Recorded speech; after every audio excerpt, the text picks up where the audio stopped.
Okay. Hello, everyone. Thank you so much for joining us tonight. We're really excited about having our talk with Emily Rocky this evening. We're also incredibly excited about our fair this weekend. That's all we've been doing and working on and thinking about. So I hope you're all coming and inviting all your friends and everything to come because it's going to be a really, really fun time. On the back of our flyers, if you didn't get one, is the entire speaker series, which can also be found on our website and on social media. But this is really cool because you'll have at a glance all of our meetings every single month through actually April. So it's the third Tuesday of the month, September through April, 6:30. You can join us in person or you can join online via Zoom, which is awesome if you can't get out. And am I missing anything? Oh, okay. Yeah. Okay. Yeah. So definitely tell your friends, family, everybody you know about our fair this weekend, this Saturday from 9 a.m. to 1 p.m. here at St. Mark's Presbyterian.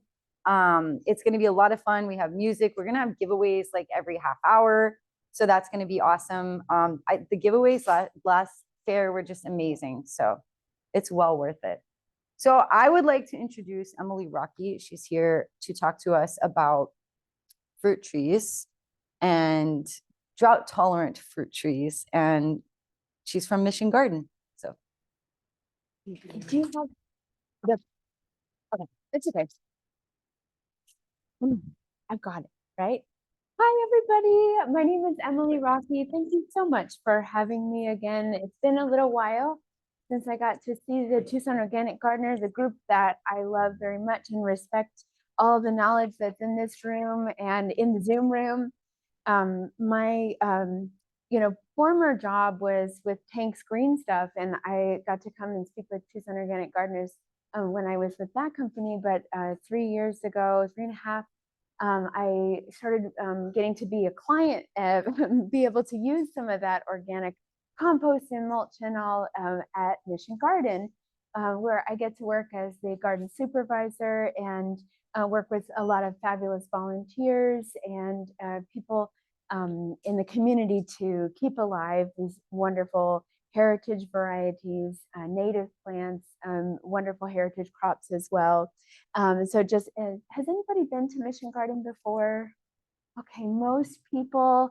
If you haven't yet, we welcome you to come. We're open to the public Wednesday through Saturday. We're in our winter hours right now, so we're open from 8 until 2. Weather is so beautiful. It's a lovely place to be, and it's suggested donations, but not required, and it's a wonderful space to volunteer.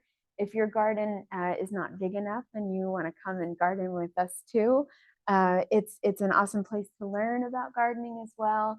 And you bring your knowledge and experience, and it really enriches the place.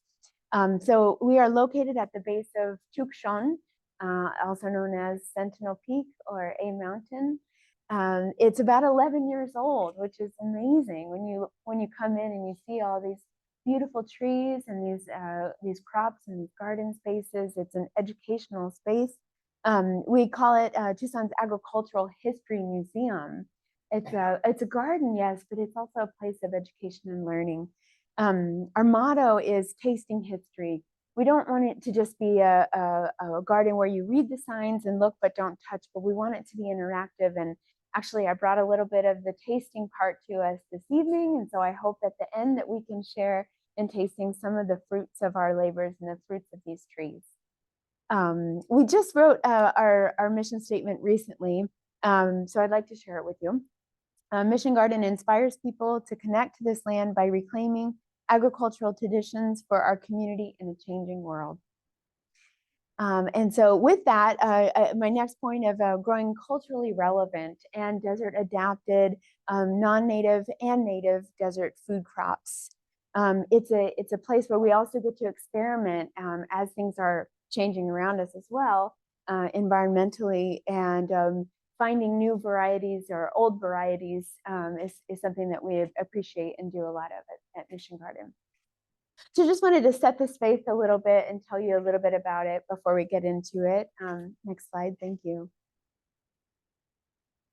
And tell you a little bit about what we're going to cover. I mean, fruit trees, so kind of a lot, but we're focusing today on drought tolerant fruit trees and what that means in contrast to desert adapted fruit trees and native trees. So what we're going to cover today is a little bit more about the introduction to Mission Garden and the timeline gardens that we have, what that means.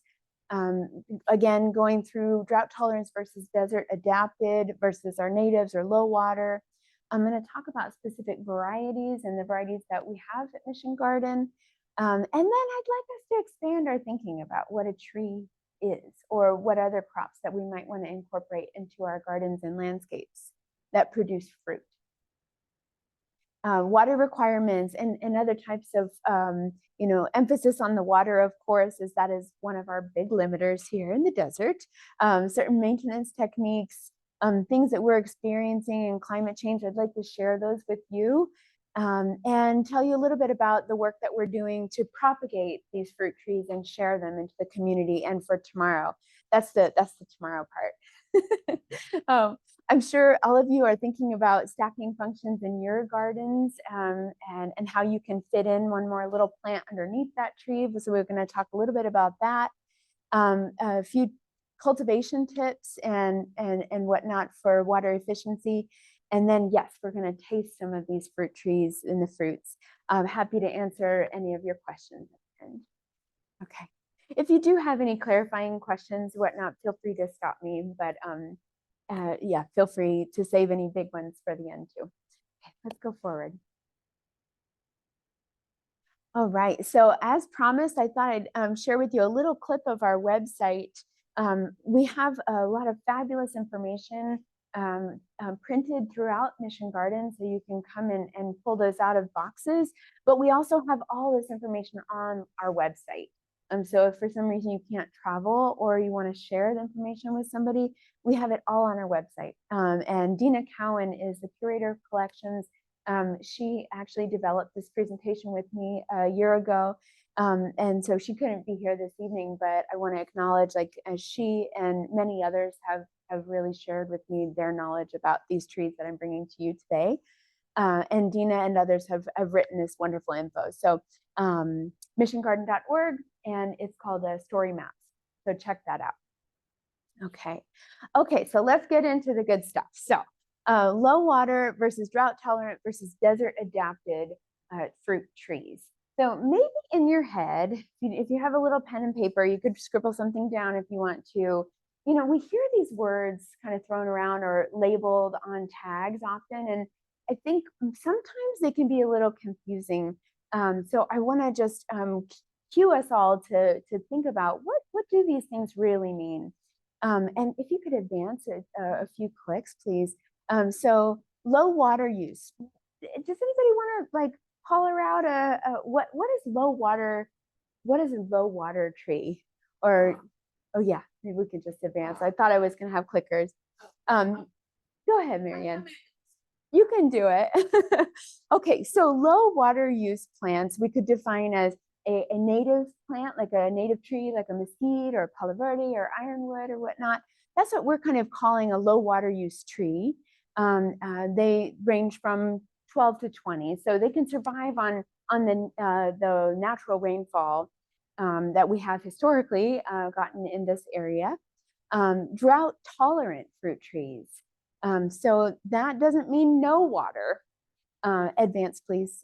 This means that they can withstand periods of drought.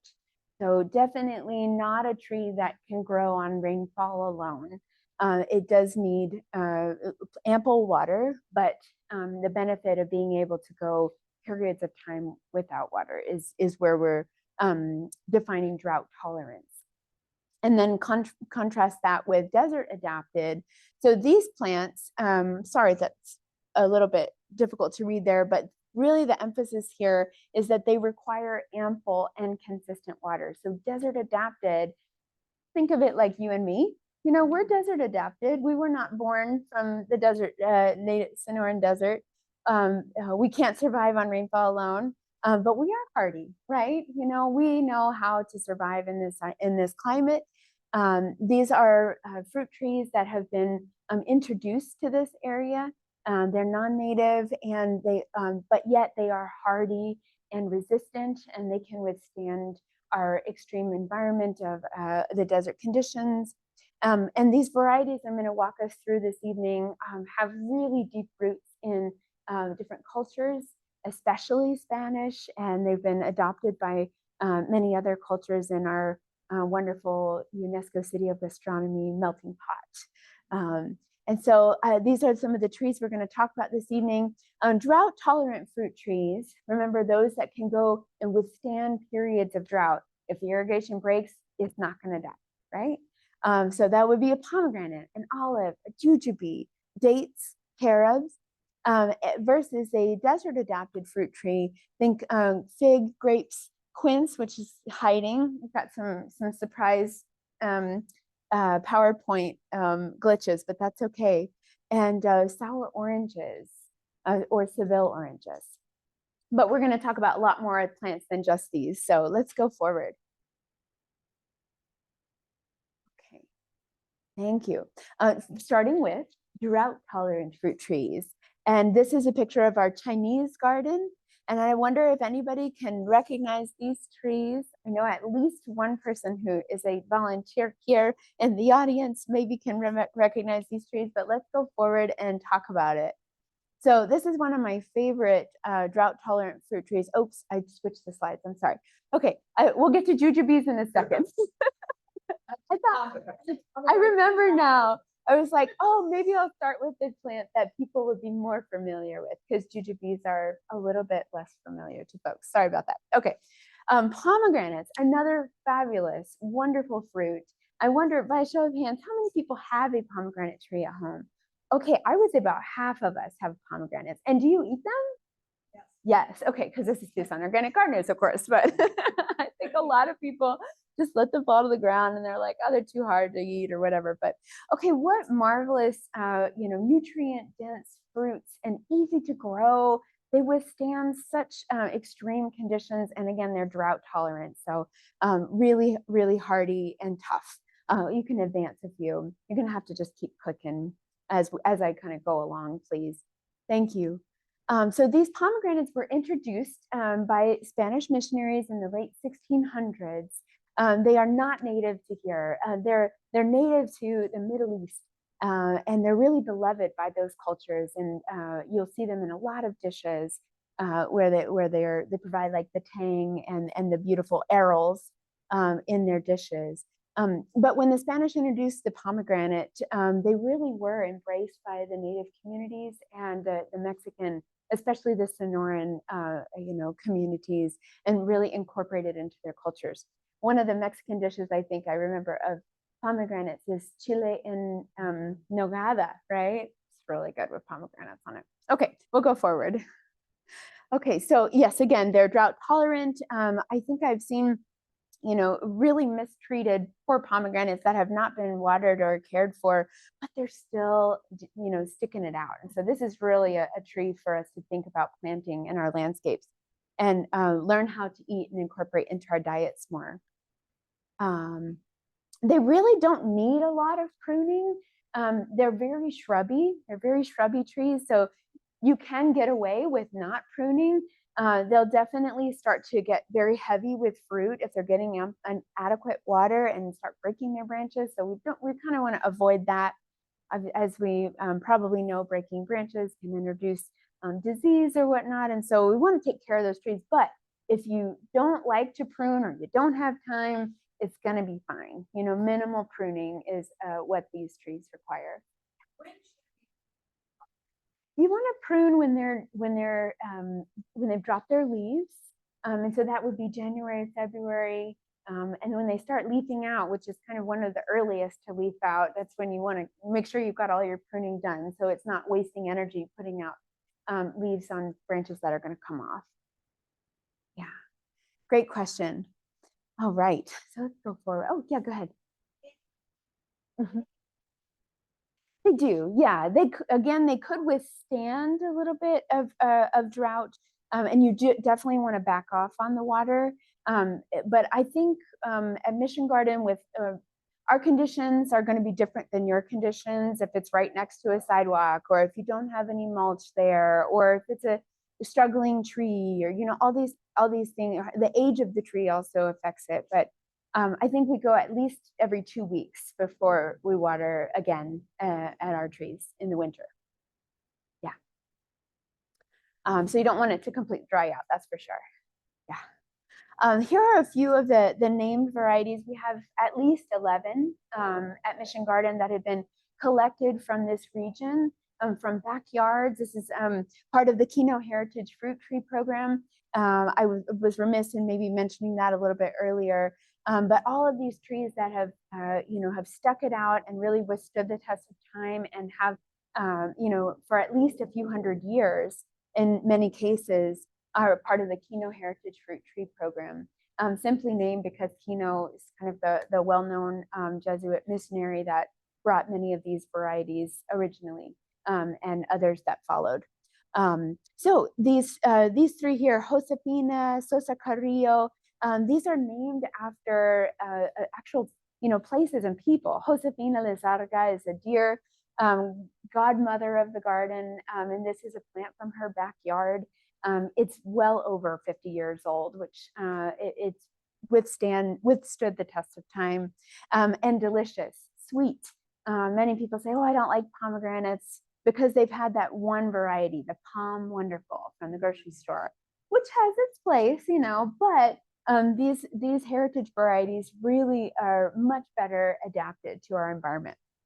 Ruby is named after the ghost town of Ruby. So those that were involved with the Keno Heritage Fruit Tree Program, including Jesus Garcia, who is on our board and really active at Mission Garden, collected that cutting from a homestead, from a ghost town, from backyards, and propagated them as they always have been propagated, as clones of those original trees that were brought to this area.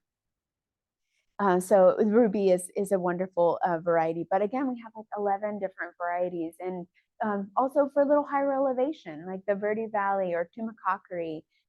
So we have some really neat pomegranate varieties. I don't want to go too much into the maintenance of the trees. I just kind of wanted to skim over on the varieties a little bit and generally about what the trees are, but wanted to mention a couple of gardening concerns. So the leaf-footed bug, or the chinche, is the bane of my existence right now. He's a little bug that kind of looks like a stink bug. And they actually ruin the fruit by piercing it with their mouth part that's like a straw, and they suck out just a little bit of juice and then fly off and make more chinche bugs. And it causes the fruit to rot and then be infested with other beetles and whatnot. So we really recommend scouting early for chinches and using, of course, organic methods only. And so we use some soapy water, and they cannot withstand that. So I wanted to pass along that care tip. Most people have seen chinches on their pomegranates, probably, right? No? Okay. Well, lucky. But yeah, pomegranates are wonderful, and we're going to taste them tonight. So let's go forward and learn about the next plant, which is, oh yes, and another thing that's a concern or something that people in Tucson deal with pomegranates is splitting fruits. It's a common question or a common issue, and it's just caused by inconsistent water. So they're swelling and contracting with temperature and with water.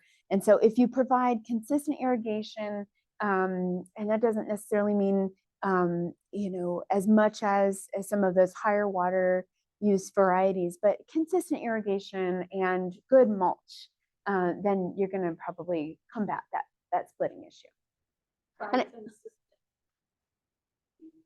Yeah, and it's so different times of year, but right now the temperatures are still pretty high. It's about every 5 days, and a nice deep watering. And we'll talk a little bit about that later in the talk.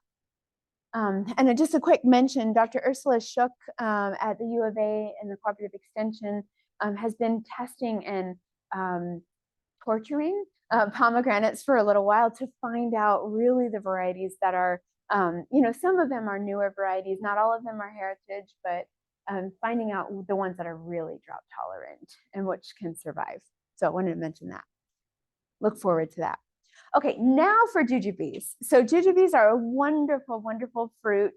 Please go forward just a couple. Thank you. So this is a traditional Chinese tree. And I think that we should have many more jujubes growing in our backyards and in our landscapes because the flavor, I wish I could share some with you. They ripen earlier in the year in the spring. It's almost like a date mixed with an apple. I mean, what more could you want? And they're so productive. They produce a great amount of fruit with very minimal water. These are drought tolerant trees. Of course, if you'd like to have a good harvest, then you want to make sure that they're not stressed and that good irrigation is required for good fruit production. But interestingly, some of these trees have been found in abandoned the backs of old Chinese markets here in Tucson. And it's just remarkable to see these trees thriving. I mean, if that's not drought tolerant with nobody taking care of it, nobody watering it, and it's a wonderful fruit producer, it's awesome. So they also are very prolific. I think I've got that little point coming up shortly. They creep a little bit. I won't say invasive because they're not going to invade our native desert, but they creep, and so their suckers come up. But that's wonderful. You can dig it, share it with a friend, plant it in another place. They have this lovely tall structure, and so you can create kind of hedgerows or barriers, wind barriers. And they're a beautiful plant. They're deciduous, and so in the winter, they're very beautiful structural shape.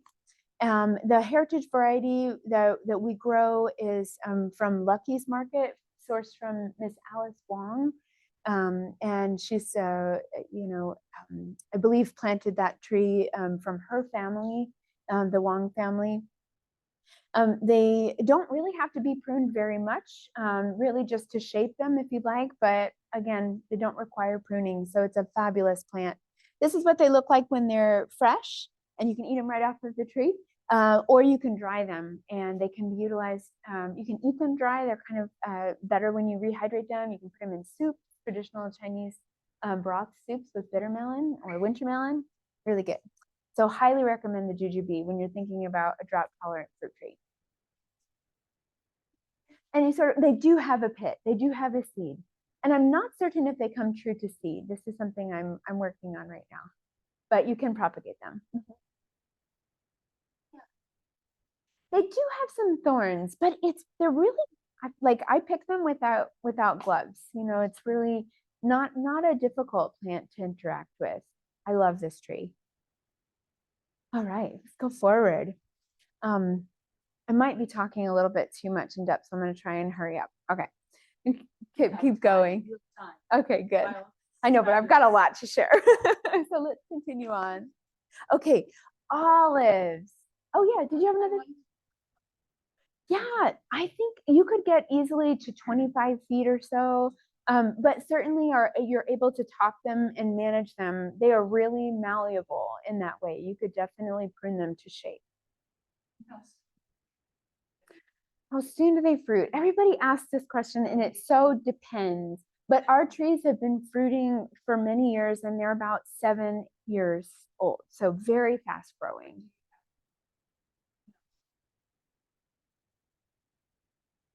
Right, and so they need to get to appropriate size and health so that they can produce fruit, but it'll be very quick.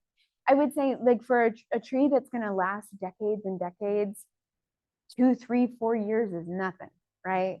But it's a very common question. How long till I get fruit? Because we're always impatient, right? So, but think about the long term and about those other generations. Remember the tomorrow part. Okay, so let's move on to talk about olives. So olives, a little bit of a problematic plant right now, because since 1985 they have been banned. I didn't even get this point; is at the very bottom of the list, but I cannot wait to get on my olive soapbox. apparently. So olives are banned, but why? Why? Well, some people thought that they were causing real allergenic issues. Unfortunately, there's really no scientific data to back this up, nor monitoring. And so we are advocating for this ban to be reversed. There was a real movement for this. Thank you. Yes, me too. A real movement in 2019 and 2020. And then the Pima County Board of Health had some bigger fish to fry because COVID happened. And so it got put on the back burner. But we're really picking up the mantle on this project and hoping that you'll join us. I'll keep you posted when it's time to speak up because all these reasons. Okay, so this is a drought tolerant tree to the max. It's from the Mediterranean, as we know. We associate olive oil and olives with the Mediterranean. It was introduced by the Spanish. The oldest trees that we have in Tucson were planted by Forbes at U of A. We've probably all driven up and down, Olive Lane and at U of A, and those beautiful trees are still producing. There was a time where I believe they were spraying them so that they did not produce fruit, which is so wild. But they don't do that anymore, and there's movement and understanding. You certainly don't have to cut down any trees that are on your property, as you know, but you cannot technically plant any trees at this time within Pima County. They are highly drought tolerant. It's in Pima County, actually. It's a county issue. Same. Mulberries. We'll get to them too. But they're very, very drought tolerant and desert adapted. They've got that lovely silvery leaf. They're really tough. They are good at withstanding periods of extreme heat, thriving in it even. They produce wonderful shade. They're a heritage plant. For all of these reasons, we are advocating, as well as their food value, of course, we're advocating for them to be removed from the ban list. They're very easy to grow, and there's on the pruning, you do need to prune them, especially when they get started, but depending on what you want them for. If you want to create a shade tree, then obviously you're building in that structure for those leaders to grow up and out and create good shade. And you can have both, of course, shade and production.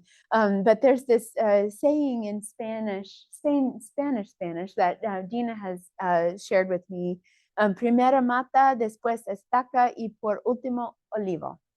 And it means first it's a stick, and then it's a shrub, and then it's an olive. So in the traditional olive groves, which I'm dying to go and work in myself, they really do a hard pollarding on the trees when they're like 5 feet tall or so, and just go.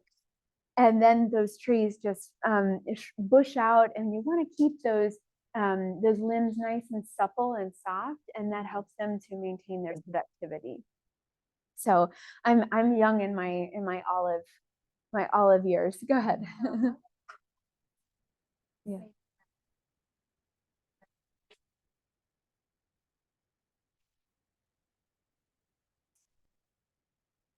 Oh, interesting. Oh, that's very interesting. I haven't learned that before, but it's very possible. Absolutely. I wonder how that plays out in groves where they're growing manzanillas or. So thanks for bringing that up. Oh, okay. Hmm. Well, you may not need to have different varieties, but just at least many different trees to get good pollination. Okay. Okay. Interesting. I hadn't heard that before. Well, there's at least 2 varieties at Mission Garden. We grow the manzanillo, I hear both, manzanillo, and the Mission variety. Okay, so it's a wonderful plant, and I'll keep you posted about how you can get involved. Yeah, you're right. You do have to process them. If anybody, I have definitely eaten a olive straight from a tree. Never again. It's Oleuropein, I believe, is that super bitter compound in there, and it needs to be leached out. But it's very easy. And I'm so glad that you brought that up, because next month, the second weekend of each month, we're offering a program called Tasting History. And you can come to the garden. It's free Friday, Saturday in the morning. And we have a kind of a focus or a featured fruit for that time. So next month is olives. And we'll be able to learn about dry salt curing, brine curing, or water curing, and how easy it is. My favorite is the salt because it's less water and it's delicious, but also lye curing. So Carolyn Needhammer is going to teach us about that. I know, right? Okay, great. Thanks for bringing that up. Oh, thank you very much. Yes, and that was,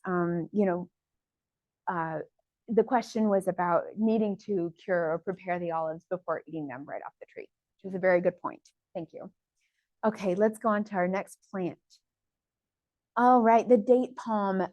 So date palms, similar to the olive, it's a wonderful Mediterranean plant that's from hot, dry, saline, high salty soils.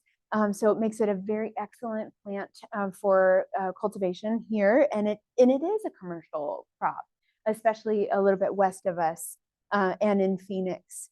But these were introduced in the 1600s, and they're wonderfully drought tolerant.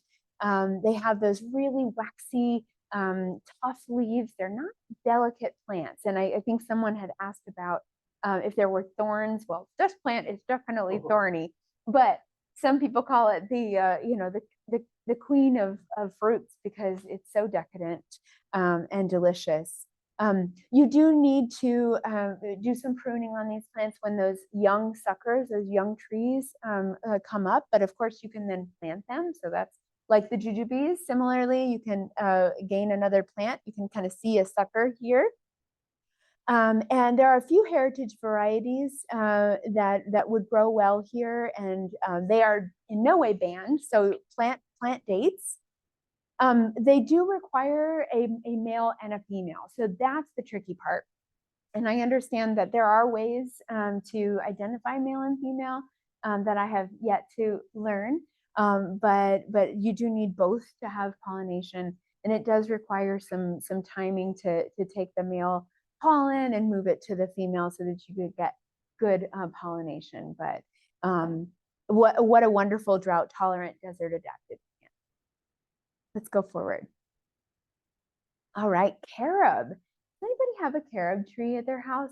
2 of us? Oh, I'm jealous of you. I appreciate that you've got them, and I hope that we can see more carob being grown here and appreciated and propagated because it really is a hugely drought tolerant plant. It can really withstand periods of no water once established. And I understand that in Spain, the carob is enjoyed in the same way that we enjoy our mesquite here.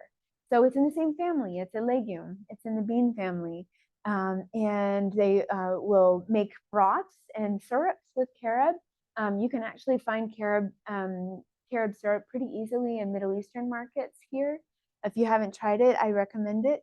And you can also grind those carob pods into flour.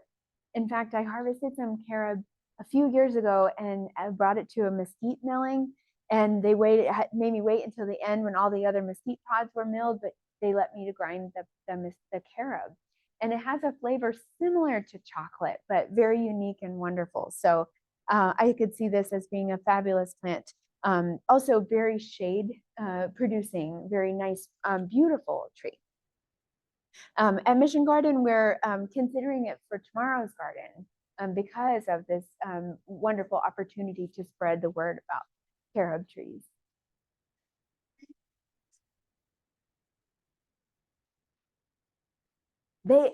Very good question, and her question was about the hardness of the carob pod, and indeed they're hard. They're really hard pods, or harder than mesquite. But very, very easy to work with in a crock pot, for example, or with a mesquite mill or a hammer mill. Yeah. Okay, delicious. So let's go forward. Oh yes, I was thinking I put a shade picture up, and look at that lovely deep shade. I believe this is a photo from the U of A where there's some lovely carob trees. Yes, let's go forward. Thank you.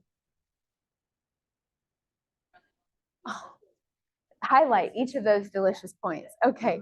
All right. Now I'd like to talk about desert adapted fruit trees. So remember that these are trees that have great heritage quality or cultural relevance. By no means are they low water, nor are they drought tolerant. So in this section, we're going to talk about things like figs and grapes. Certainly they can withstand our conditions that we have here in the Sonoran Desert, but just reminding us of that distinction. This is not a low water plant section. Okay, all right, let's move forward. All right, quince. Right now is quince season, and I've brought some quince with me so we can taste it today, because there may be some of us that haven't ever tried it before. If you can click a couple of those, it's a beautiful fruit, and a lot of folks will remember the smell of quince is very perfumed. They were also brought and introduced by the Spanish missionaries, but this is a fruit that is really beloved in Mexican culture, and especially in Sonora. It's cultivated widely, and you'll always see it when it's in season in Mexican markets. There's a wonderful quince paste called cajeta de membrillo, and it got some popularity a few years ago. I think I even saw it at Trader Joe's. But it's a very reduced paste. It's very rich, and you can slice it with a little cheese on a cracker. Perfect. So they're easy to find in Mexican markets. But we also think that you should maybe consider planting one in your backyard or in your community garden, because they are really well adapted to our heat and cold conditions and very productive. They also can do well in tough soils. And mentioning just that they do look very similar to the apple because they're related. They're another in the rose family. These trees can be quite shrubby, and you can prune them. It's really important to prune these. Similar to an apple, you would need to provide some pruning to really get good productivity. You can maintain them to even a shrub shape, though, so that they're easy to harvest. And wonderfully productive tree. You'll have a lot of quince, or membrillo, as they're called in Spanish. So you'll need to share with neighbors and friends. And more on that point later about sharing. They do tend to get a little bit chlorotic, and just a reminder what chlorosis is when they're iron deficient, because at our higher pH soils, iron can be a little bit tricky to get into the plant and the tree. So I put a note here about applying chelated iron, and that just is in a form that the tree can take up at our pH. And the iron sulfate, the FeSO4, that's an organic form of iron. So looking forward to sharing quince with you. And it's quince season right now. So come to Mission Garden if you'd like to get some and try at home. Okay, figs. Oh, one of the favorites, right? I remember growing up as a kid in Mississippi, climbing the fig tree and eating too many. Probably this is a memory that's shared amongst us here. This wonderful fruit, again, introduced by the Spanish, but really embraced by the Atham, the Yoeme, and the Mexican cultures. But everybody loves figs, right? So I don't want to beat around the bush here. This is not a low water plant. You definitely want to commit to this tree a good amount of water. I'm going to provide some information a little bit later about the relative water use of this plant versus some others like citrus. But for around 4,000 gallons, I was able to kind of pinpoint it based on our water use at the garden per tree. So it's not insignificant. However, the productivity of these plants is enormous and really like so generous. The giving trees. The Black Mission is maybe the most common or the most popular. Does very, very well in our environment. Ruby, although it might seem like a name for the inside or the color of the fruit, like a red, it's actually named after, again, that Ruby ghost town, which is a green or a white fig. And those are fabulous, especially at a little higher elevation or in a little microclimate. Oro Blanco is one that is also perhaps better adapted to slightly higher elevation, we're finding.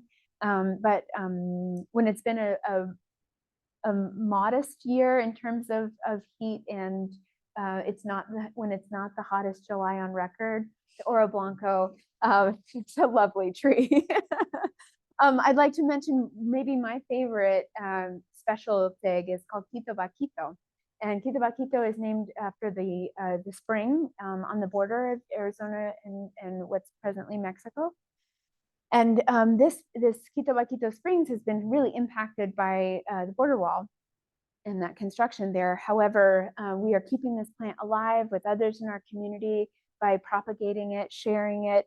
And the fruits are not great for a commercial production, but to have in your backyard or in a community space, they're perfect, eaten right from the tree, and withstood some pretty harsh summers these past few years when other trees were dropping all their leaves in the driest, hottest, windiest moments.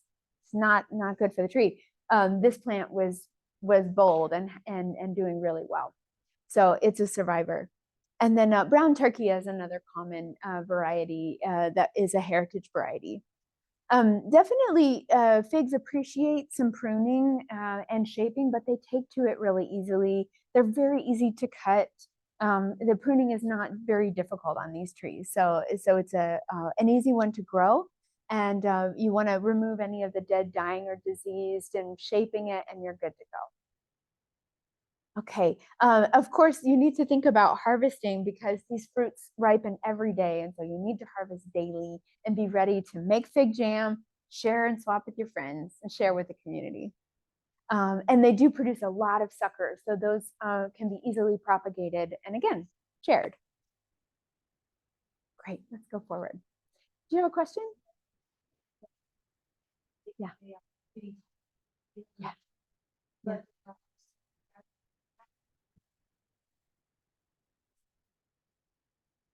Yeah, and she's mentioning that a couple of varieties are a little bit shorter, but they especially the black mission tend to really grow. And maybe one of the best examples of that is at the Presidio.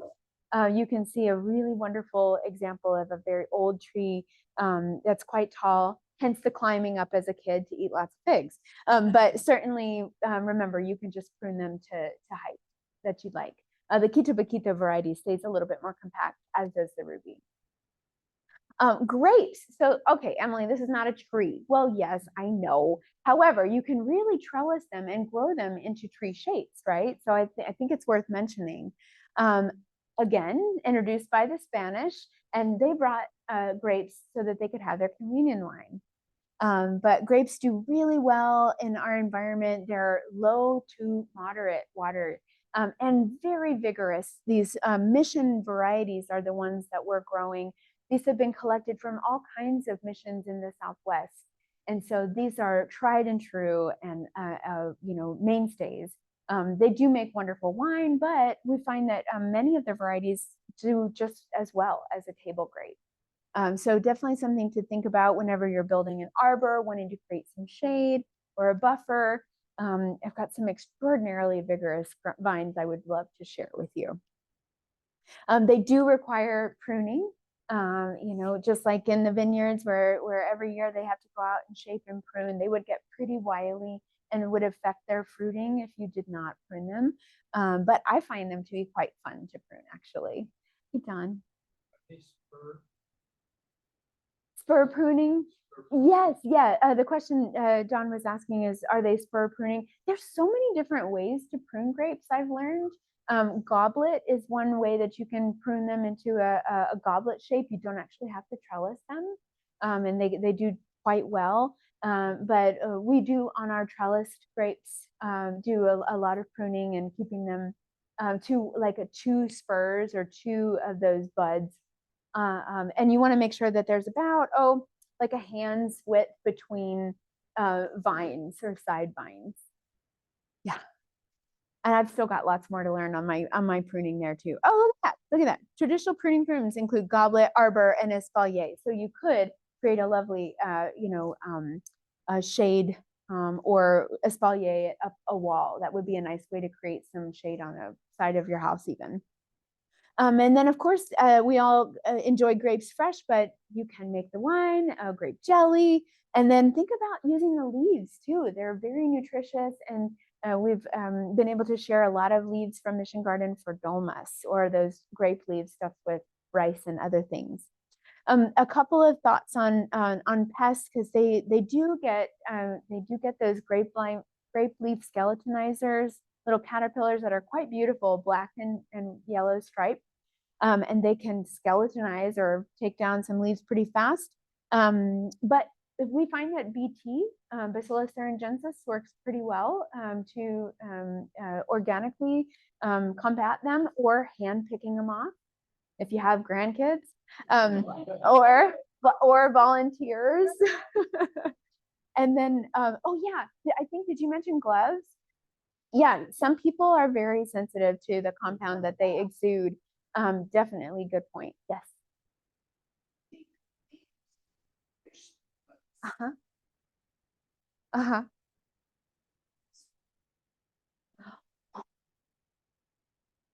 Well, so yes, Chris Breckenfeld was just mentioning to take take leaves and smush the caterpillars, the grapevine skeletonizers in there, and then put them around, because they don't care to be where their dead skeletonizer relatives or colleagues were. Good point. BT is easier. It's pretty easy to spray or apply organically. And then,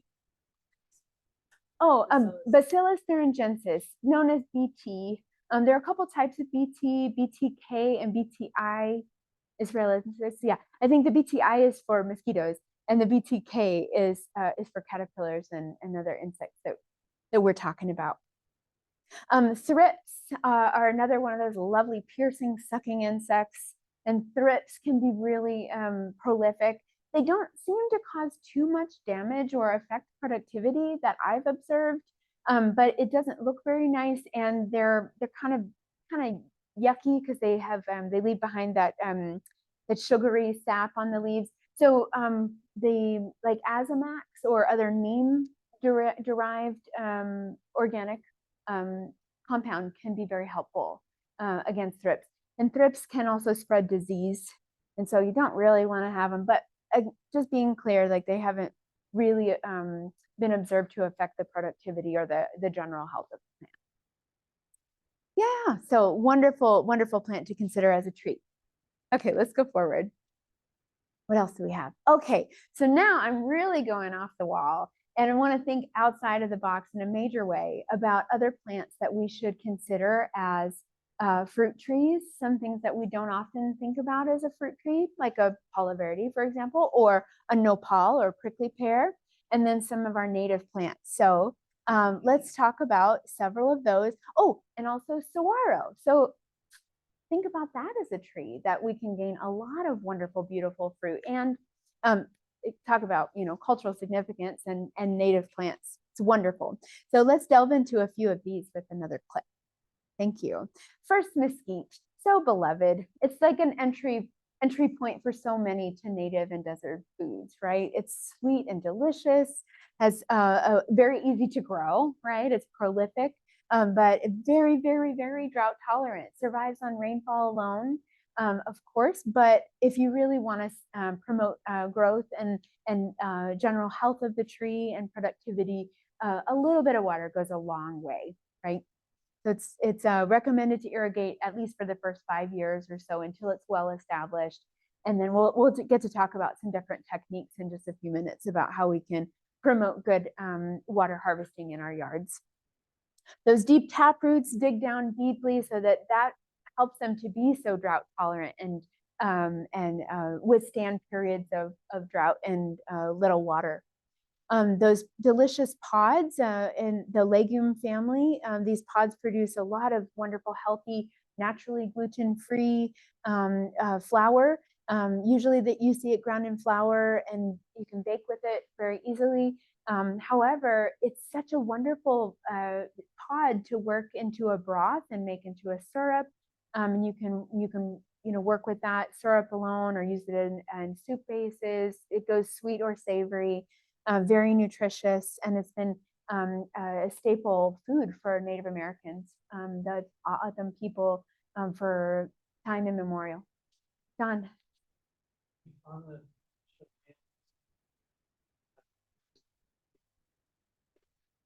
Don was bringing up the Chilean mesquite. Let's boot that non-native out of here. They can be very chalky. They also can outcompete and be problematic for our native velvet mesquite. But we also have the screw bean mesquite, also very delicious and tasty. So it's best to stick with the natives because they're really going to do well here. And that's what we're aiming for, right? So we are steering away, and a lot of the millers that we're working with will not mill the Chilean mesquite pods. But if you have one, then work with it. And they really do vary tree to tree. So some of them taste great. But I would not recommend planting a Chilean mesquite. Yeah, it's tricky to tell just from description right now. But if you give me your information, I can send you a really great link. I believe it was Greg Corman or someone that did a nice comparison online. If you just Google Chilean mesquite versus velvet mesquite, and you can tell by the leaves and also by the pods. Yeah, but the honey mesquite is also a wonderful native. Yes, absolutely. Good point. And delicious. And those leaves are very distinct. Hence the honey, right? Yeah, very, very good flavor in the honey mesquite. So you can also select, as I was just saying, is that each tree is going to taste different, and you should taste it before you harvest a bunch of it. And if you find one that you really like, then save those seeds and plant and propagate them. They grow easily, exactly. Yes, go to her house for mesquite. You can also do some air layering or propagation of mesquites to clone that tree, just like some of the other trees we were talking about, figs or quince. We propagate by cutting. You can do that too with the mesquite. It's just that they grow so easily from seed. They just are going to have some other genetics because they're wind pollinated. Okay, I still think I'm talking too slow. So we're gonna have to go forward because we have a lot of good stuff to cover. I know, right? um, uh, okay, perfect. Thank you. So mulberry, we did mention that like the non-native mulberry is lumped in there in the ban with olives. And I didn't put a whole slide on that plant, mulberry, but they are still illegal to plant. But wild mulberry is a native plant, and you can't ban that. Okay, so it's a wonderful, like a little raspberry like fruit, very delicious. I have not been able to grow one up to full size to measure like the volume of fruit, but it's definitely worth growing. This beautiful shrubby tree. They do grow in more riparian areas, so you might want to be thinking about that in a plant location selection. Put it where it's going to get a little bit of water, but a little goes a long way for these very low water trees, fruit trees. They are, excuse me, let me grab a little water. Excuse me. A heritage variety. I mean, again, it's a native, but a very productive tree can be found in the Presidio Park in downtown Tucson. And again, it's a low maintenance plant, a fruit producer. Just prune it as needed, just for maybe if you wanted to guide it up a little bit more to create some shade. But at Mission Garden, we're keeping it kind of low and shrubby, and they're beautiful. Also, desert tortoises love mulberry leaves. So let's continue on. I mean, it's like the raspberry of the desert. What more could you want? Palo verdes. Who of us harvests palo verdes? Hey, a few of us. This one is, if I have to liken it to something, it'd be like desert edamame. A delicious green vegetable. It is a legume. It's a native plant. So it is absolutely drought adapted, very, very low water. And especially the foothills Palo Verde, because they're kind of those first plants to grow back in really tough, rugged, hilly, low water environments. Foothills Palo Verdes are so okay, great. Yes. Marianne will help you with Palo Verdes if you need some. Yeah. Mhm. Yeah, that's a good question. I have not ever asked about that. But you can't, the part that you're wanting to eat in the Palo Verde is actually the seed, which comes really easily out of the pod. On a mesquite, you're actually eating the whole flesh of the bean, so to speak. And so it's a little bit different in its preparation. With the Palo Verdes, though, you can dry the seeds and you can grind them into a flour. I've just never heard of anybody taking them to a hammer mill like a mesquite. Does that make sense? Okay, cool. So the best thing to do is just to enjoy them right from the tree. And I could talk for a long time about that, but eating them fresh is really a delight. And I find that everybody really has their preferences. Some people like the blue Palo Verde, which is a little bit more of a straight, almost like a pea pod.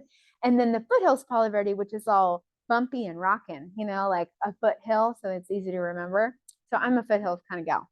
But they're beautiful trees, of course. We all enjoy that lovely yellow bloom that we get, spectacular in the spring. And this is a wonderful fruit tree, low water. So definitely, witch's broom is one disease that you will see, especially on stress trees that are in, cultivation or, in that little tiny strip of dirt in the parking lot over there. So you'll sometimes see that witch's broom, which kind of looks just like the name sounds, like a broom. And there's no way to really cure it once it gets into the tree.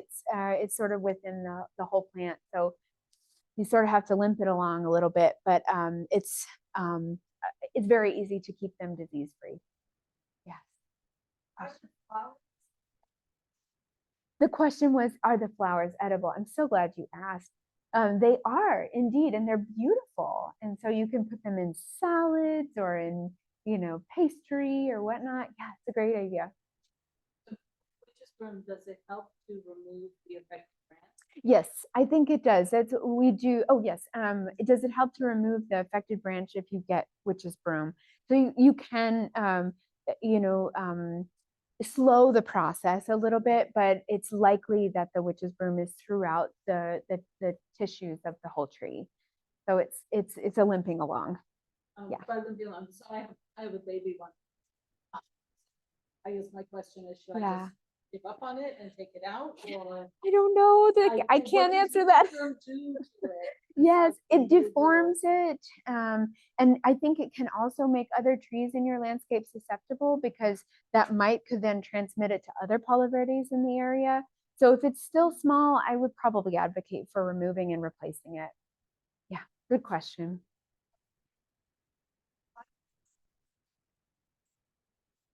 Yeah. Uh-huh.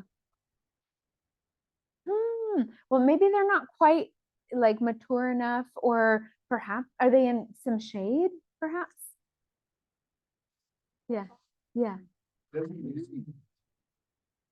Oh, it's possible that, yeah, that you have a what was your question? I'm sorry. Yes, the Desert Museum Palo Verde is very low litter. Of course, we're talking about food and fruit here, and so I like olives. I don't consider it litter. There is, yes, it could be that. It could be that. I think that would be a possibility. Good questions. So let's move forward. Ironwood. So here's another legume, another desert tree. I'll kind of move through this one a little bit more quickly, but what a beauty. So in contrast to the lovely yellows of our Palo Verdes, we get this beautiful lavender of an ironwood, and a delicious, healthy, a native plant, a native fruit tree. Again, irrigate just for 5 years or so, or to give it a little boost for a little bit more productivity, but then they can thrive on rainfall alone. So let's start thinking about these as our fruit trees. They're definitely a mecca for wildlife. You'll see all kinds of pollinators on these plants, and then to build your ecosystem in your backyard for the lizards and the birds and everything that flows from that. They do bloom beautifully in May, and you'll get lovely pods forming from that. They're a little sticky, and ironwoods are a little bit pokey, a little spiny. So I kind of prefer the mesquite myself and the palo verdes, but I'm such a sucker for the loveliness of the ironwood.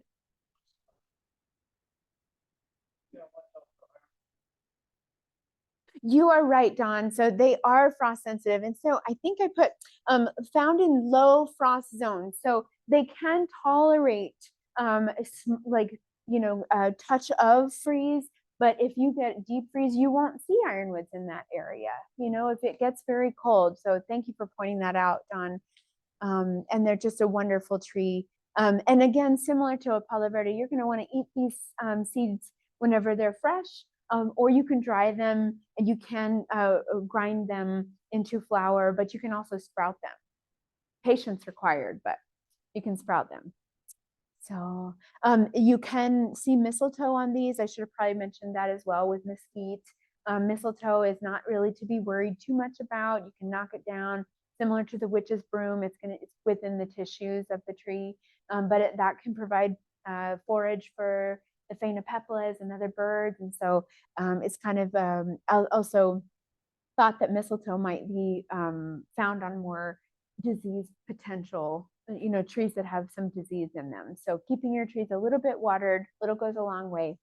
And insects on the plant eaten by birds. Yes, I did mention that. Thank you. Let's go forward. Elderberry, here's a wonderful fruit and a medicinal one.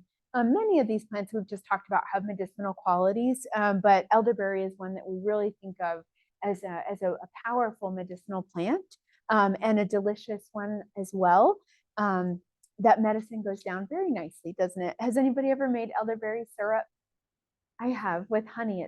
It's wonderful for colds or flus or immune boost. And so elderberry is a native plant. You will find it in more riparian areas. And so think about water use for that, but definitely a very low water fruit plant.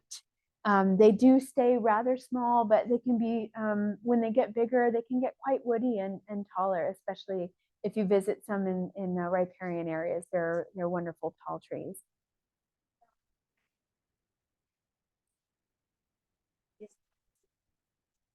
Oh, wow. Thank you for mentioning that every part of the elderberry plant is toxic to tortoises, with the exception of the flowers.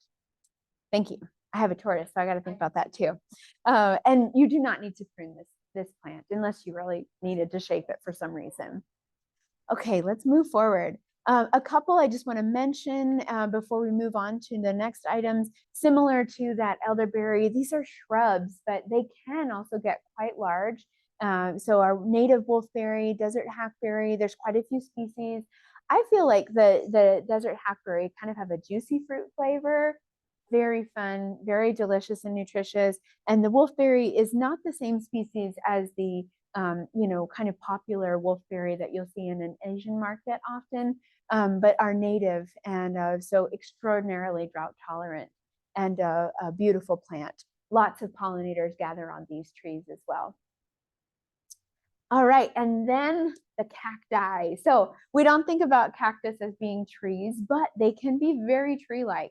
I'm sure some of you have seen those at Tucson Botanical Gardens that are really way up there. Those are nice old plants. So prickly pear can be fantastic producers of fruit. And I think that we've all probably tried the pink native opuntia, this Santa Rita or Engelmann's prickly pear. Some people can have some sensitivities to that and having too much of it in quantity. But these varieties are domesticated varieties, non-native, but introduced and nonetheless do very well in our environment here. They have been selected for their fruit or, for sweetness, for size. Very delicious and easy to handle. As you can tell, some of these prickly pears here have way fewer spines, or sometimes spineless. Maybe there's still a glocket in there to remind you that it's a prickly pear. But very easy to handle. And during prickly pear season at Mission Garden, we often do demonstrations and open them up and share them, so that people can really see just how easy they are. And everybody has probably grown prickly pear before. It's super simple. You take a pad, you let it harden off for a few days, and you stick it in the ground. You water it, and it grows very quickly with very little water. So let's think about prickly pear for our fruit trees. They're wonderful in baking and confections or eating fruit fresh, but as well, you can eat the leaves as nopales. And those nopalitos go great in Chile and anything, right? You can stir fry them with eggs, very healthy and delicious. And then I guess an added perk is that you can build a little bit of security into your yard if you need to. They can make great natural fences. And easy to prune, right? Hack off the plants. The flowers are edible, absolutely, yes, and beautiful. It's like, why would you grow roses, guys? Not you. I know it's just organic gardeners, but like I'm like wondering, why are we growing roses when you can have a beautiful prickly pear flower? Okay, let's go forward. Sorry. The cochineal. Cochineal is the name of that little insect that is inside the white fuzz on prickly pear or Opuntia species, and they're very easy to wash off with a garden hose or a squirt bottle, but they don't really seem to bother the plant too much, and they're very fun because you can squish them and they make that beautiful red dye. Okay. Let's go forward. Okay, so let's talk a tiny bit about those water requirements. I do think doing okay. So just a reminder, if you haven't gotten it yet, drought adapted and desert adapted does not mean no water, right? So a little bit goes a long way. I keep saying this, but I just really want to remind us that, please don't torture your pomegranates like Dr. Shook is torturing the pomegranates. Let's give a little water and make sure these plants are healthy and productive, and can support us in our fruit needs. Okay, yes, absolutely thinking as well about what your goals are, because if you're really aiming for less of the fruit production, or you're not trying to push it too much toward that, and you're wanting to maintain it for a cultural connection, or if it's a special plant to you because your grandmother had pomegranate or a fig or whatnot, certainly these plants can survive on less water.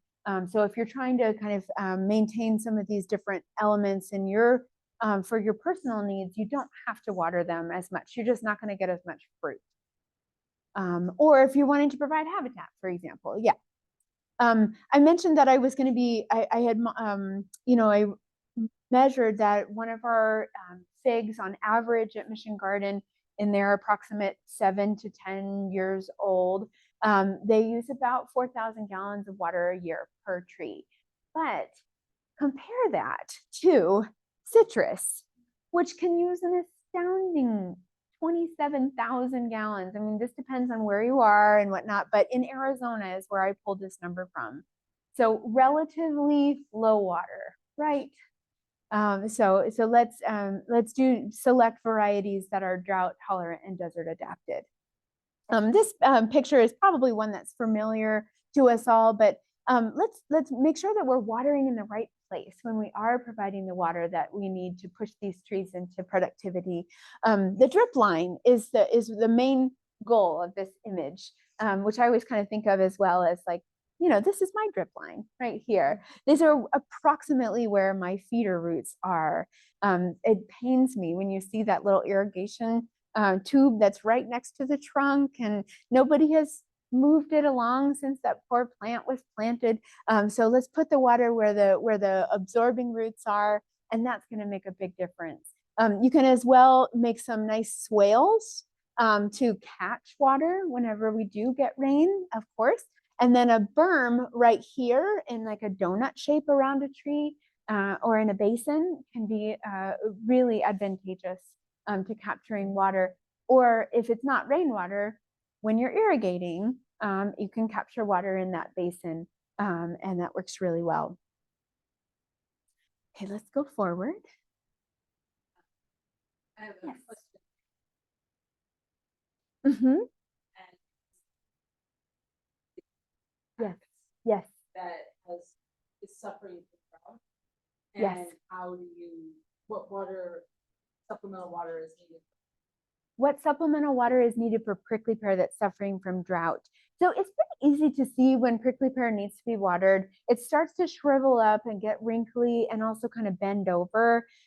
So it's very easy. These plants revive quickly by just giving it a nice deep soak. It needs it infrequently. They perk right up. So they tell you when they need it. Mm-hmm. Do you think that answers that question? Okay. How about you? Oh, Texas mountain laurel is a beautiful shrub. It isn't native. It does smell like grape soda, right? But I don't believe that you can eat those seed pods, and I think they're poisonous. Yeah, yeah, but it's a lovely shrub, and the bees, I think bumblebees really love it too. Also to tortoises and humans, everybody. Yeah, that really bright red seed is usually an indicator, don't eat me. Thanks. Yeah, that's a good question. A few more things just I wanted to think about besides water, thinking about how to maintain a strong, healthy tree and plant. And I like to think about it similar to our bodies and our wellness. It's not just like, what's your diet, right? It's like, what is your environment and what are your stressors and other inputs? What's your water intake like? So I think about it as like, what is your plant buffer? And as well, when we're thinking about some of these drought tolerant trees or desert adapted plants, what are the other conditions about in their environment that'll factor in to how well they can withstand periods of drought or lower water conditions. And so just click a little bit more for me, please.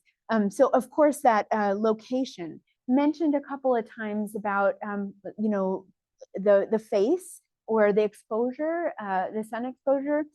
If it's a tree that's a little bit more desert adapted and not drought tolerant, you might consider putting it on the side of your house that gets some shade in the late afternoon. Or in a spot that it's going to get other water naturally from rain. Or so thinking about location and where those roots are going to be.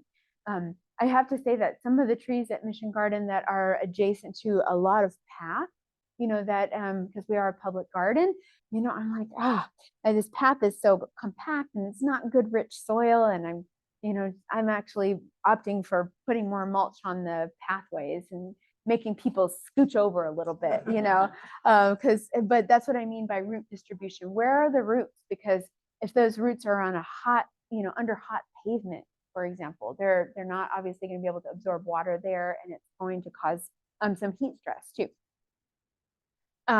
Irrigation methods, yeah. Are you watering by a drip system really efficiently at night? Hopefully we're not doing any of that daily super shallow watering. We've all probably had a neighbor or something come to us and say, hey, why isn't my tree growing? I'm watering it every day.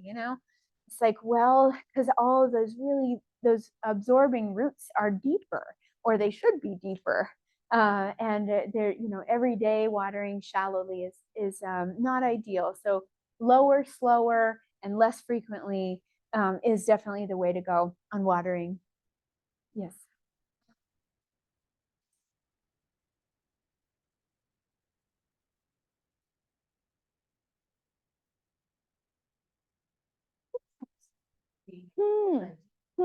Yeah, the question is about, should we water long, like an 8-hour period overnight or not because of fear of rot or something. And I think probably I'm going to go for the long, slow overnight watering more efficiently.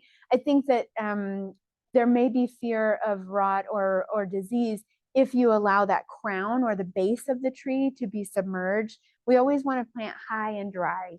You know, kind of making sure that the crown or the base of the tree where it meets the soil is not ever, you know, sunken underwater. It can withstand it for short periods of time, especially if we get a monsoon rain or something. But we'll see definitely some disease that comes in whenever that crown is allowed to get and stay wet consistently. Does that answer your question? Yeah, just that she on this is like the night they don't need. Yeah, it's not about when they use it in that moment. It's when you're saturating the soil and getting that whole soil profile nice and hydrated. That's where you want to do it at night. And also there's less evaporation in the daytime. And so that's why here in the desert, we opt for nighttime watering often. That doesn't mean you couldn't water your tree in the day, but it's just a better time to water in general. Okay. And then I am super advocate for mulch, like mulch, because that's another part of a buffer. I think about it as like the sleeves or also the temperature buffer between the sun beating down on that bare soil and heating up the soil, heating up the roots. That mulch is really going to increase the resilience of your tree. Not to mention the fact that it's going to break down and add organic matter, feed all kinds of critters, fungus, beneficial fungus, the good stuff, bacteria. And so we definitely want to promote the use of mulch. That's going to improve the tree's health a great deal. A certain kind of mulch. I recommend a woody mulch.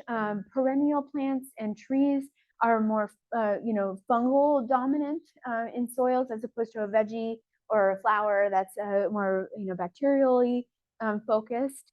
And so trees and wood chips are going to advocate for fungal dominant soils, as well as that allows lots of water percolation to go through it. And it's lasts a long time, so it won't break down. And those light rains that we get will often, penetrate through wood chip mulch. Yeah, so I'm an advocate for that. Now in the past, when you do something you buy. Yeah. So I think what she's getting at is like chip drops. So oftentimes arborists will have chips in their vehicle that they are happy to drop for you, but you really have to catch them, and I think it's a cost for them in terms of you know, coordination. But it's awesome when you can get an arborist that'll drop chips for you.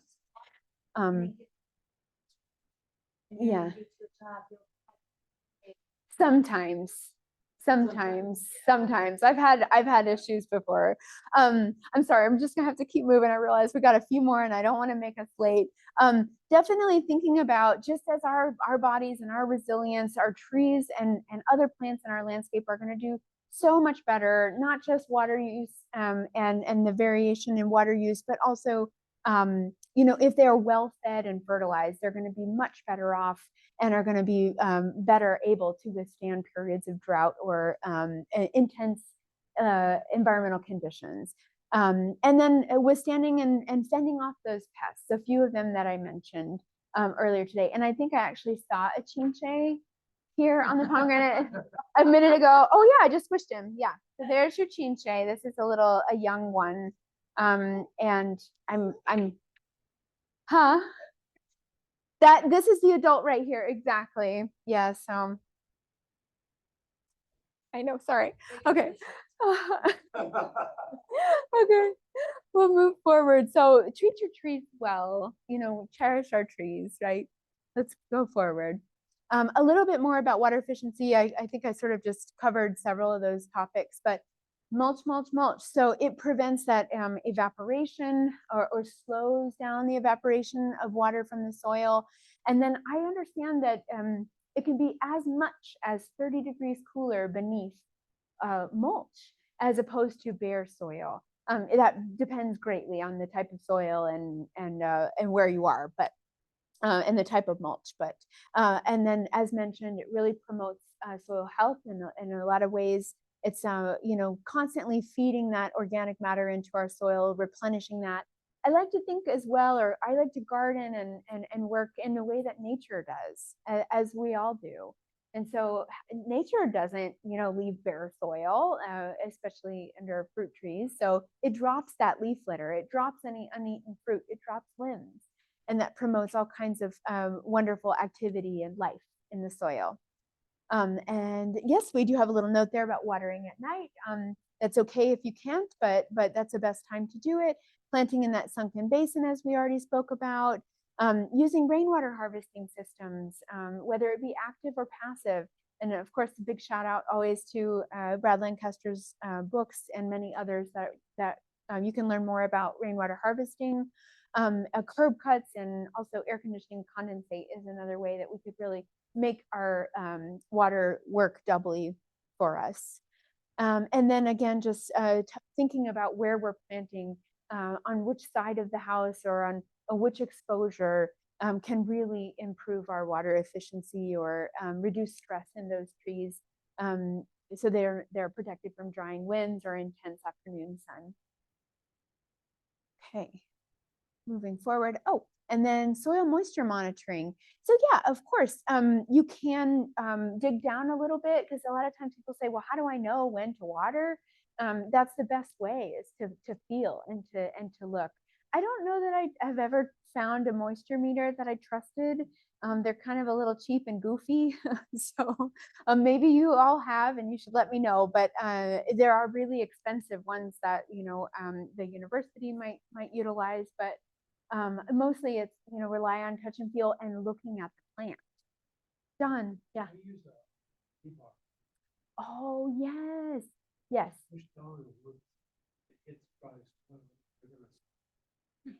Yes. So Don Breckenfeld is mentioning that if you can use a soil probe. They make them specially for this with a little pointy end. Or if you're done, you just use a rebar.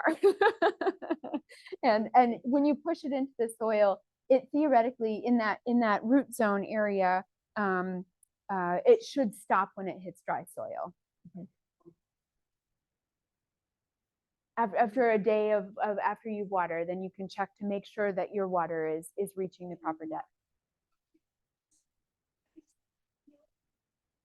And you mark on them. Right. When it goes down in the soil, you can mark it there so you can measure appropriately. Good thinking. Thank you. That's true. Okay, let's move forward. What do we have? Oh, we're just highlighting all the points again, all the good rainwater harvesting and water efficiency points. Wrapping up here. Okay. Okay. I wanted to be, update you with some of the things that we're observing at Mission Garden, with even these drought tolerant and desert adapted varieties, because we are experiencing climate change, and it's undeniable. We are having hottest summers, driest summers, hottest July on record we just went through, little rain. And so what are these plants telling us? What are the most susceptible? And we're finding that the apricots are kind of the weakest link, unfortunately, because they're so delightful. But they are really suffering from different fungal diseases, and it's just because they're stressed from this environment. So as a result, we're actually not advocating that people grow apricots of these heritage varieties, at least. Because they're not able to withstand the new conditions. In the summer of 2021, I think, was that super windy summer, and it was so intensely hot as well. All of these figs that are supposed to be really desert adapted dropped their leaves, and that exposed them and their branches really significantly to sunburn. With the exception of the Quito Baquito variety aforementioned, and it was doing just fine because it's exposed in the Quito Baquito springs. But anyway, I want to be really honest and upfront about water usage and climate change. With what we promote, we're changing our messaging a little bit as the climate is changing, and that's why I'm really incorporating like these selected natives and desert plants as fruit trees. Just a quick note, if you don't know, there's some wonderful work being done with Nature's Notebook that's helping us to track these phenology and these changes that are in our environment. If you want to learn more about that, check out Pima County Master Naturalist. Next slide, please. This slide I had to add today because I was like, I think everybody really needs to start thinking about what are you going to do with all that wonderful fruit if you were to plant that tree? And if you're like, oh, my neighbor has a lemon, why do I need to plant a lemon? You know, what if I were to share? And what if we were to start thinking a little bit more at a community scale and less about our garden and our trees? Let's start thinking about creating some resilience within our neighborhoods and within our friendship groups. Not everybody has to have a fig, right? Even maybe you could just think about all the trees that are growing in Mission Garden and coming down there and getting some figs whenever you crave them in the summertime. You know, so let's really start kind of stepping back and changing the way we think. It's a little bit antithetical, I think, to the way we as Americans sort of garden and grow and operate sometimes. But I believe that sharing fruit builds that neighborliness. It gives you an opportunity to connect with your neighbors. Also, recipe sharing, you know, like you could really learn a lot. I know I do from the people that come into the garden and tell me what they would do with the fruit. Spreading cultural awareness. This group of people here were from all over the world and from different ethnicities and backgrounds. They came and come routinely from Ishkashita Refugee Network. So many of these plants that we just learned about, remember they came from the other side of the world. And so they've been utilizing them for millennia and creating cross-cultural awareness and connectedness is only a good thing in this day and age. Spreads out the bounty. I mean, my gosh, I know that I couldn't eat hundreds of pounds of fruit in my household. And so it's nice to be able to share some of it and spread out whenever you harvest. Diversifies your pantry and your diet. Yeah, if you give me lemons, I'm gonna give you figs. And, you know, we get a lot of balance in our diet. And as mentioned, you know, really forward thinking about how much water we're putting in and how we can better share our resources, especially water. I did mention Ishkashita Refugee Network, but they're not the only organization that shares food in the community. South Tucson Community Outreach, Tucson Food Share, and many other nonprofit organizations distribute food in the community. So if you do have an abundance, and if you are planting that tree, think ahead about what you're going to do with that harvest. And the Abundant Harvest Cooperative is another place you can think about bringing your excess food and fruit. That's at the Santa Cruz Farmers Market, and you have a simple, you know, few forms to fill out saying that you grew it using organic methods, and it's a nice way to actually, you know, sell your produce in a community space. All right, go ahead. A really quick couple of notes about stacking functions. You know, how do you make that water and those resources go a little bit further? Stacking functions is a term that's, I think, was coined by those in the permaculture movement. But think about that tree being a wonderful shade canopy that you can then plant a chiltepine or other, you know, similar water need plant beneath. And this is kind of mimicking nature. This is how nature does it, right? They don't just grow, this is my space and you're over there very often. And so think about wildflowers, you know, planting for the pollinators as well. Hackberries and wolfberries go very well in adjacent or neighboring tree wells. And then some people manage to grow veggies. I've never actually tried it, but I have seen people successfully grow vegetables in the shade of different trees, certainly in you know, boxes or raised beds or pots. And then to learn more about this, there's a wonderful resource from the LEAF Network, linking edible Arizona forests. I think that's it. A fabulous online resource as well. So check those out. And continuing. Oh, here we go. Just a little excerpt from the permaculture folks. All right, and then I just want to remind you of that resource that I mentioned at the beginning, that all of these plant descriptions are on our website, and I did bring some with me as well today if you'd like to flip through. But you can learn about care, about any more details that, more details than I went into this evening about these plants and many more. So please utilize the website missiongarden.org. And then I think I have a little bit more slide. Oh gosh, it keeps going. So, sorry. I don't want to forget to share with you that if you'd like to learn more about fruit trees and propagate and how to propagate these trees, then we do have workshops for that, and also how to care for them. So when the trees are dormant, in the January, February, we have a propagation workshop, or more than one, and that'll be February 23rd in 2024. And then we also have a fruit tree planting and care workshop scheduled for March 9th. I know that's kind of a ways away, but this is a grant funded workshop, and so we're really focusing on the neighborhood immediately around Mission Garden.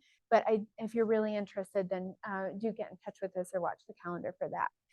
And then furthermore, if you want to try your hand at some cuttings, we sell cuttings whenever we do our prunings in the dormant season. And so look out for that. You can buy a bundle of cuttings and grow your own. Okay. All right.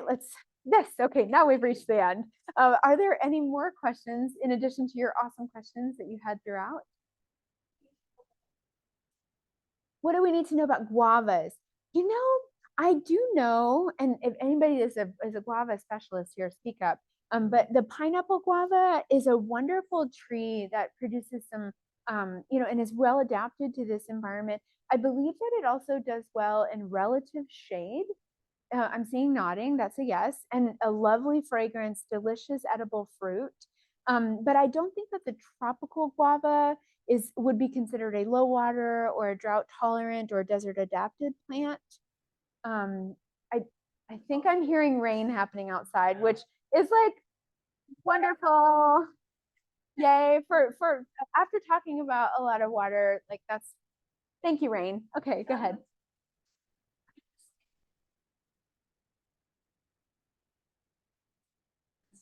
Yeah. Yeah. The question is about dwarf figs, and this is not an area that I'm really familiar. It was mentioned that there are a couple of varieties like the brown turkey, and then I think another Jasper perhaps is not a variety that I'm familiar with, and I don't know that it has any real kind of historical relevance here, or that it was grown in the past. I can't necessarily speak to its, those varieties being more drought tolerant, but the brown turkey for sure, and that's a heritage variety and does really well. In addition, it's not dwarf, but they're going to be lower, like think 8 to 10 feet. But again, remember that figs take very well to pruning. And so if you want to maintain them, I wouldn't recommend like keeping it a tree that wants to be 8 or 10 feet. That would be a little torture. But Quito Vaquito is also that variety that I mentioned that stays nice and low. Ruby as well stays more compact. So if you want an easier to pick, I'd recommend them. We have a brown turkey fan here. Yeah. Figalicious, a new variety. Uh-huh. Oh, yes. And Spadefoot has that one. Figalicious. Thank you. Go ahead. Yeah. Yes. So Canelo is named after the Canelo Ranch, and it's from the Steens Ranch. I can't even remember if I actually repeated the question. I'm sorry. Varieties of quince. Oracle is named after the town of Oracle as well. It's a little higher elevation, but does quite well. And then there's oh gosh, I'm blanking on that one. Aravaipa is another excellent producer. They all seem to do pretty well. And there's one that we've kind of nicknamed Agostino. meaning that it would ripen a little bit earlier, but that hasn't really been the case. And I don't know if that's because of the change in these, especially these past few years have been really harsh, but yeah, any of our quince varieties seem to do really well. I'm not finding one that produces more than another or would recommend more than another. Well, thank you very much. Thank Emily. you. Thank you so much. I appreciate it. And I would love to share with you, and I wish everybody on Zoom could also taste history, but I do invite you to join us. I have brought Thank you very much, Zoom room. some peaches and pomegranates and quince, and I'm happy to share any of those with you this evening that you'd like. Excellent. Thank you very much, Zoom room. We're going to stop the Zoom right now since we unfortunately cannot share with you. Thank you very much. And bye.